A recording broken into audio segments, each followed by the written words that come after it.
Rabbim kim o'rgatdi senga bunaqa qo'yishni? Bu yerda bitta ofitsiantimiz stolni taxlagan, stolga kim o'rgatgan bilmadim, lekin vilkalarni mana bunday shaklda qo'yib ketgan. Aslida bunday qo'yish mumkin emas. Agar bu stolda o'zini dasturxoni bo'ladigan bo'lsa, bu serrovkani bunday qo'ysa bo'ladi, lekin agar dasturxoni bo'lmaydigan bo'lsa, buni tarelkani ustiga qo'ygan ma'qulroq. Qara buni o'zingmi? O'zing ko'rding. Videolardan ko'rdingmi?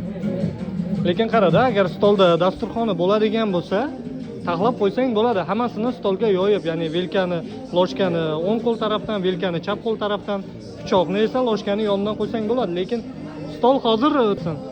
Bu narsani iloji yo'q. Keyin ikkita salfetka idishtonni bitta joyga qo'yib bo'lmaydi. Ikkala tarafga ajratib qo'yish kerak yoki bo'lmasa, bu stolni o'rtasiga bitta, bu tarafga bitta qo'yganing ma'qulroq bo'ladi. Stolni o'rtasi doim ochiq bo'lishi kerak. O'shanga e'tibor ber ozgina. Bularni hozir joy-joyiga to'g'rilab chiqaver.